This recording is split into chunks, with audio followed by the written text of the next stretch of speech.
Well, I started with the Hayes Concert Bureau right out of college.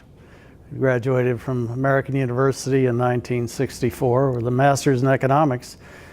And I had produced a radio program at WAMU at American University on federal aid to the arts. And I invited Patrick Hayes to moderate the panel.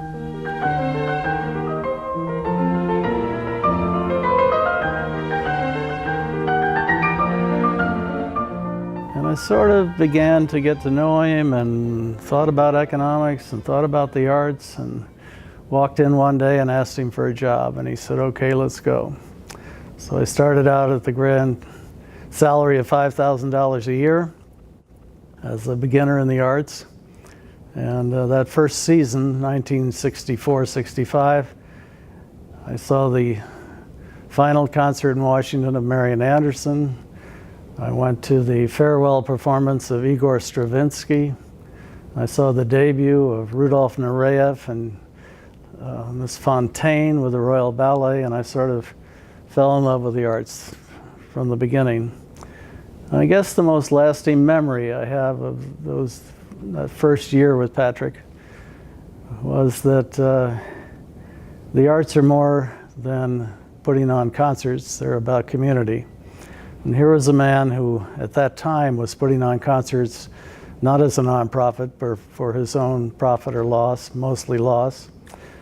And he was attending other people's concerts. He was giving his resources to smaller organizations. He was going to other people's galas, supporting everybody else beside himself. And it sort of stuck with me all those years. And when he became a nonprofit and became the first presenting organization to go nonprofit in 1965-66 season, he sort of built the organization on community. It's a community of artists. He made sure that part of his new program was bringing young artists and supporting them.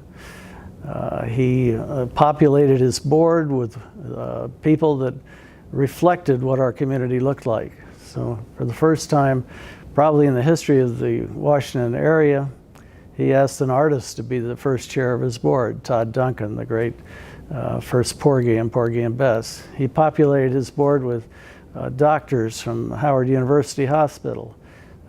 He asked artists to join his board. There was a Metropolitan Opera soprano who was on the board. So these are the sort of things that stuck with me early in my career as I began to think about a career in the arts and what it meant. And it was a wonderful memory.